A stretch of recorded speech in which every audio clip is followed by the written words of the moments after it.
नमस्कार दोस्तों, स्वागत है आपका फिर से जेडएक्स न्यूज में। इस वक्त की सबसे बड़ी खबर लेकर आई है डिफेंस के क्षेत्र से। जैसा कि आप जानते ही हैं कि भारत के डीआरडीओ ने और भारत की सरकार ने जो एक कदम उठाए हैं रक्षा क्षेत्र में, $5 बिलियन तक का लक्ष्य रख रखा है एक्सपोर्ट का। ये अगर रुपए में कन्वर्ट करें तो करीब 36,500 करोड़ रुपए के डिफेंस के जो हथियार हैं उन्हें एक्सपोर्ट करने का लक्ष्य है 5 सालों के अंदर भारत सरकार ने रखा हुआ है। यहीं पर आपकी जानकारी के लिए बताएं कि भारत एक साल में कितने एक रुपयों का और कितने डॉलर का एक्सपोर्ट करता है। तो फिलहाल भारत बहुत छोटे वेपन कंपोनेंट एम्यूनेशन का एक्सपोर्ट कर रहा है और 2018 और 19 के आंकड़े हैं कि भारत ने $1 बिलियन का एक जो हाईएस्ट स्तर था वो छुआ था डिफेंस के एक्सपोर्ट में। लेकिन यही एक्सपोर्ट का जो लक्ष्य है $5 बिलियन तक पहुंचाने का है। लेकिन उसी की कड़ी में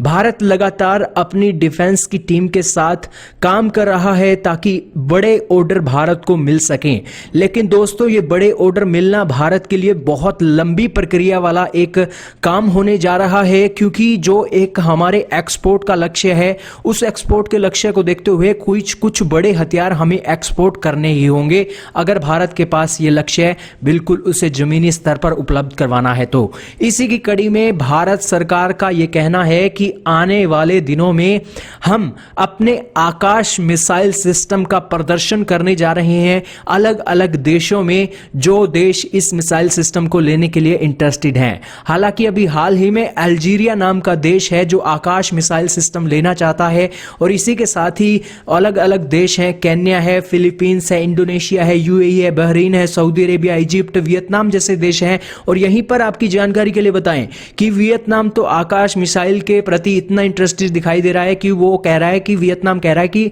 हमें तो आप 100% टेक्नोलॉजी का ट्रांसफर कर दीजिए और इसी के चलते आकाश मिसाइल सिस्टम हम अपने देश में भी बनाना चाहते हैं, आपके सहयोग से 100% टेक्नोलॉजी ट्रांसफर हो जाए तो। लेकिन यहीं पर भारत की सरकार पूरी तरीके से गौर कर रही है। हालांकि 96% भारत का आकाश मिसाइल सिस्टम एक स्वदेशी तकनीक से बनाया गया है और यहीं पर जो हमारा ब्रह्मोस मिसाइल है उसे एक्सपोर्ट करने की अनुमति अभी भी नहीं मिली है, जिस कारण से अभी पहला एक प्रोजेक्ट बड़ा भारत का आकाश मिसाइल सिस्टम ही है। बहुत जल्द ये उम्मीद लगाई जा रही है कि ब्रह्मोस के एक्सपोर्ट को भी अनुमति भारत दे सकता है। लेकिन ब्रह्मोस के मामले में भारत के पास लिमिटेशन है कि भारत इस ब्रह्मोस मिसाइल को उन देशों से ही एक एक्सपोर्ट कर सकता है जो देश रशिया के साथ रिश्ते अच्छे करते हैं। हालांकि जिस देश के साथ रशिया के साथ रिश्ते अच्छे नहीं है उसे ये ब्रह्मोस मिसाइल नहीं मिलने वाली है, चाहे भारत का वो कितना भी सगा और कितना भी प्यारा दोस्त क्यों ना हो जाए।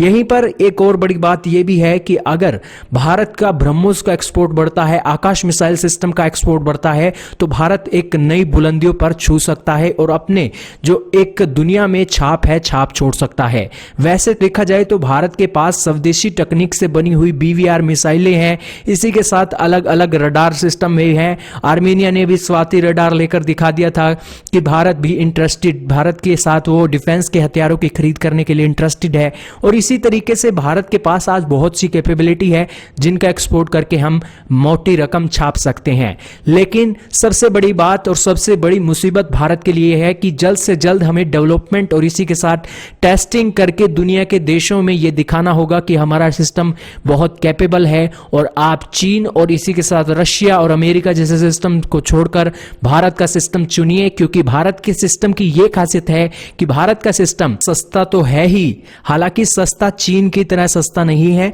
चीन से महंगा जरूर है लेकिन चीन से 10 गुना ज्यादा किफायती भी है और बहुत लंबा समय तक टिकने वाला भी है। लेकिन भारत का यह ट्रैक रिकॉर्ड रहा है कि जब जब भारत ने एक्सपोर्ट का लक्ष्य रखा है और जब जब डिफेंस के सामानों का एक्सपोर्ट की बातें आई हैं तब तब भारत ने डिफेंस के सामानों को एक्सपोर्ट करने में जो देरी दिखाई है उस कारण से वो ऑर्डर भारत के हाथों से निकल गया है। हालांकि अब भारत को इस मामले में तेजी दिखानी होगी, जिस तरीके की तेजी चाइना दिखाता है तभी हम चीन को घेर सकते हैं पूरी दुनिया में, और पूरी दुनिया में डिफेंस के हथियारों का एक्सपोर्ट उसी तरीके से कर सकते हैं जिस तरीके से चीन आज कर रहा है।